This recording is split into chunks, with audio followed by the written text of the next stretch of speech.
น้องพระองค์หญิงเนาะทุกคนเพิ่นได้สวมใส่ชุดกีฬาที่ว่าจะไปแข่งขันระดับโลกในปี2026นี้เนาะทุกคนซึ่งพระองค์ได้สวมใส่และคือแบบงดงามขนาดเลยเนาะทุกคนเดี๋ยวสาวเกียวจะพาทุกคนไปเบิ่งคลิปวิดีโอไปพร้อมๆกันเนาะทุกคนเนาะแล้วก็ก่อนอื่นก็กลับทักทายสบายดีPPFC ฟังไทยและก็ฟังลาวทุกคนเด้อเป็นจังไดเนาะมื้อนี้เนาะทุกคนฝนตกแดดออกบ่อยู่ฟังไทยเนาะสาวแก้วก็จะมีฝนตกในบ่แดดออกไม่นึงมื้อนี้เนาะทุกคนแล้วPPFC เด้ทุกคนเป็นจังไดก็สามารถคอมเมนต์บอกสาวแก้วได้ไปแล้วทุกคนสาวแก้วจะพาทุกคนไปเบิ่งคลิปวิดีโอไปพร้อมๆกันเลยว่าพระองค์ได้สวมใส่แล้วงดงามอีหลีเนาะทุกคนเนาะงามแล้วยังมาสวมใส่สวยงามแบบนี้แห่งงามตื้นเนาะทุกคนเนาะสวยงามสะกดสายตาจริงๆทุกคนล่าสุดประเทศไทยได้เปิดตัวสุดกีฬาเอเชียนเกมเป็นที่เหี่ยมห้อยแล้วทุกคนโอ้โหสวยงามอีหลีเนี่ยทุกคนบวกใส่กับผ้าไทยลายไทยที่แบบฝีมือของคนไทยเนาะทุกคนการออกแบบครั้งนี้บอกเลยว่าเป็นการออกแบบที่ว่าเข้ายุคเข้าสมัยเบิ่งจากเสื้อแล้วก็กางเกงทุกอย่างหมวกเนาะทุกคนถือว่าเป็นสิ่งที่สวยงามที่สุดเนาะทุกคนแล้วกับลายลักษณ์อักษรก็จะมีเขียนเนาะทุกคนไทยแลนด์เขียนใบบนหั่นแหละถึงว่าเสื้อนี่ก็เป็นการออกแบบที่ว่าสวยงามหลายเนาะทุกคนเนาะแล้วก็ได้รับการชื่นชมจากทั่วประเทศไทยว่าการเปิดตัวสุดนักกีฬาเอเชียนเกม2026เนาะทุกคนออกแบบโดยแบรนด์สิริวรรณาวลีถ่ายทอดอัตลักษณ์ไทยสู่เวทีเอเชียเนาะทุกคนโดยการออกแบบรวมทันสมัยเนาะทุกคนสู่ผ้าของไทยจากดอนกอยโมเดลและมูลนิธิส่งเสริมเนาะทุกคนศิลปศิลป์สร้างความภูมิใจให้กับคนไทยทั้งชาติเนาะทุกคนเนาะทุกคนสาวกิดแก้วอ่านผิดก็ต้องขอโทษขออภัยด้วยทุกคนอ่านแบบบ่เรียนบ่ไหลนะทุกคนนะซึ่งว่าแบรนด์ชิเลวันนี่ทุกคนโดยส่วนผลงานการออกแบบสำหรับทีมพิธีการสำหรับทีมนักกีฬาไทยจะสวมใส่ในเวทีเปิดมหกรรมกีฬาเอเชียนปี2026ครั้งนี้เนาะทุกคนซึ่งจะจัดขึ้นอยู่ที่ประเทศญี่ปุ่นนั่นเองระหว่างวันที่19กันยาและก็วันที่4ตุลาเนาะทุกคนซึ่งว่าสุดนี้เนาะทุกคนจะมีการออกแบบสวยงามอีหลีเนาะทุกคนถ่ายแบบถ่ายโฆษณาเป็นที่เหี่ยมห้อยแล้วก็เพิ่งเปิดโตไปเนาะทุกคนเนาะก็ยิ่งใหญ่อลังการและก็สุดดูดีแหงเนาะทุกคนดูดีสุดๆงดงามแหงซึ่งหลายคนก็อาจจะอยากใส่เนาะทุกคนเพราะว่าเนาะทุกคนจำนวนนักกีฬาได้ใส่เนาะทุกคนเพิ่งเปิดจำนวน900คนเนาะทุกคนทั้งหญิงและชายเนาะทุกคนหลายแห่งเนาะทุกคนซึ่งว่าอาจจะรวมกันเปิดเป็นตัวแทนประเทศไทยในการแข่งขันระดับเอเชียเนาะทุกคนเนาะในคอนเซปต์ The Art of Unity เนาะทุกคนคือแบบเป็นภาพตัวแทนนักกีฬาทีมชาติไทยเนาะทุกคนซึ่งว่าหลักๆก็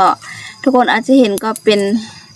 เรียกเอิ้นว่าในแบบก่อนก็ได้นักกีฬาเนาะทุกคนเนาะระดับทีมชาติของประเทศไทย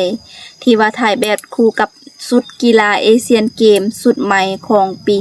2026นี่เองทุกคนเนาะซึ่งว่าขั้นตอนก็คือแบบเป็นคือกับพี่น้องสาวไทยเป็นคนเฒ่าคนแก่เพิ่นมีความสำนินสำนาญเนาะทุกคนแล้วก็ย้อมสีผ้าให้เป็นเสื้อสวยๆงามๆแบบนี้เอามาใส่เนาะทุกคนจำนวน900คนนั่นเองเนาะแบบการเฮ็ดนี่ก็บอกเลยว่าบ่ได้ง่ายแน่นอนนะคนก่อนจะได้เริ่มตั้งแต่การย้อมสีย้อมฝ้ายเนาะทุกคนคือแบบน่าจะยุ่งยากหลายเติบเนาะทุกคนเนาะแต่ว่าออกมาแล้วก็คือภูมิใจนะทุกคนได้ความสวยงามเสร็จสมบูรณ์เนาะทุกคนเนาะสวยงามเป็นซุปที่ว่าดูแล้วก็แบบทันสมัยเนาะทุกคนงดงามก็เป็นเนาะทุกคนที่ว่างดงามการถ่ายแบบเนาะทุกคนเนาะ เป็นพระองค์หญิงเนาะทุกคนหรือว่าเนาะเพิ่นได้ออกแบบด้วยตนเองนั่นเองเนาะทุกคนพิธีเปิดมีการใส่หน้าจอเนาะทุกคนเว้าเรื่องราวก่อนที่จะมาเป็นเสื้อผ้าชุดกีฬาสวยๆแบบนี้นั่นเองเนาะทุกคนซึ่งแบบเผยโสมโซอยู่ที่งานมหกรรมกีฬาเนาะทุกคนเนาะอยู่ที่ญี่ปุ่นนั่นเองเนาะทุกคนจะเปิดสู่สายตาสู่ชาวโลกให้ทุกคนชาวโลกได้รับรู้และก็ได้เห็นสุดของเมืองไทยที่ว่ามีการออกแบบอย่างสวยงามแบบนี้เนาะทุกคนแล้วก็มีการทอผ้าเอาผ้าแบบตำฮูกเนาะทุกคนทางบ้านสาวเกตแก้วจะเอิญเนาะทุกคนมีคนเฒ่าคนแก่เขาก็มาช่วยกันในการแบบออกแบบเนาะทุกคนเป็นการถ่ายทำก็จะเป็นคนไทยเนาะทุกคนเนาะแล้วก็มีเขียนคำว่าไทยแลนด์ตรงหน้าอกนะทุกคนมีคำว่าไทยแลนด์เนาะทุกคนด้านล่างก็จะเป็นเหมือนกับถ้าว่าสาวเกตแก้วเดาบ่ผิดก็จะเป็นการอีหยังก็ทุกคนเนาะแล้วก็มีลวดลายหลักอักษรของประเทศไทยเนาะทุกคนเป็นลวดลายเสื้อเนาะทุกคนทุกสิ่งทุกอย่างคือแบบละเอียดแหงนะทุกคนการทำการเฮ็ดแต่ละขั้นตอนของเสื้อของสุดเนาะทุกคนคือกับแบบเป็นลายเนาะทุกคนเนาะสวยงดงามอีหลีเนาะทุกคนเนาะป้าสาวเกตแก้วว่าน่าจะใส่ได้เป็นทุกสถานการณ์หรือว่าเหมือนกับเป็นสุด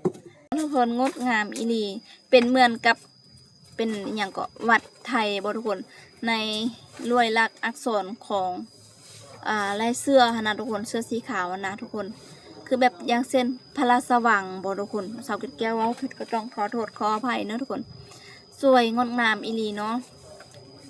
บวกกับลายไทยพีมือของคนไทยแต่ก็ทุกชิ้นทุกอย่างเนาะทุกคนมีความเป็นไทยๆเลยนะทุกคนชัดเจนเลยทุกคนหมวกเนาะหมวกที่ใส่นะก็จะเป็นหมวกที่แกะสลักมีการเขียนคำว่าไทยแลนด์ใส่ด้านหน้าหมวกเนาะทุกคนและด้านล่างของเสื้อก็จะเป็นเสื้อสูทแบบเสื้อสูทก็แบบจะเป็นภาษาไทยเขาเอิ้นเปลี่ยนคำว่าไทยแลนด์นะทุกคนเนาะคือแบบเขียนแบบด้านหน้าด้านหลังเนาะทุกคนดีไซน์เนี่ยมันออกแบบเนี่ยมันสวยงามงดงามเนาะทุกคนเบิ่งแล้วรู้ดูเพลงเนาะทุกคน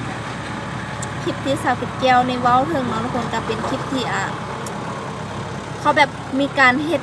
มือด้วยทุกอย่างเนาะทุกคนซึ่งแบบมือเปิดก็จะมีการขายสายเหมือนกับโฆษณาเสื้อเนาะทุกคน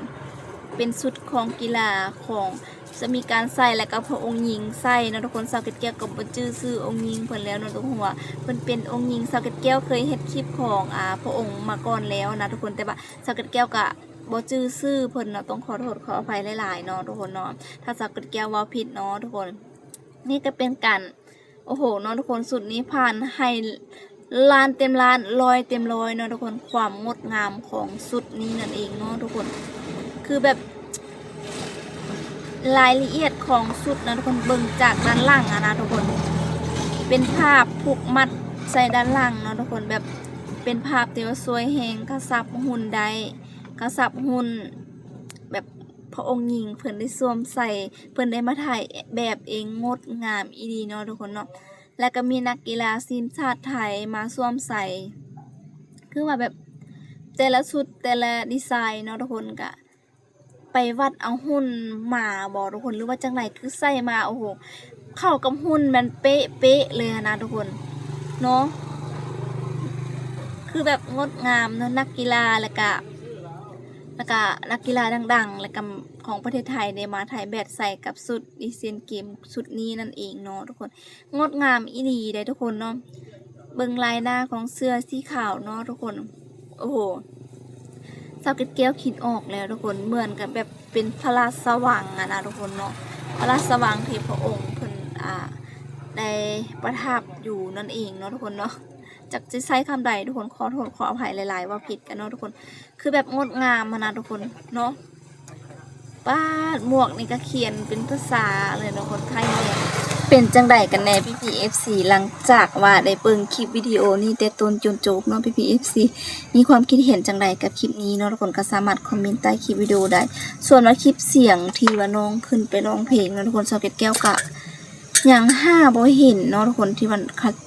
หลายๆคนก็อัดไว้แต่บางจุดก็บ่สามารถเปิดเสียงเพลงขึ้นได้นั่นเองเนาะทุกคนเนาะพี่ๆคนใดที่ว่ามีเนาะทุกคนก็สามารถส่งให้สาวเกตแก้วเบิ่งนำได้อยากเบิ่งนำเนาะคนอยากฟังนำเนาะทุกคนว่าน้องร้องเพลง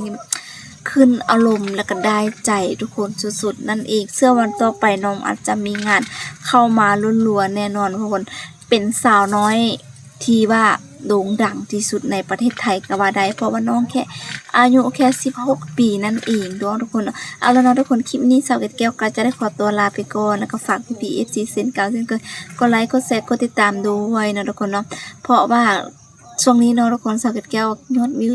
ตกเนาะทุกคนเนาะแล้วก็ฝากพี่ FC เนาะกดใจกดติดตามด้วยทุกคน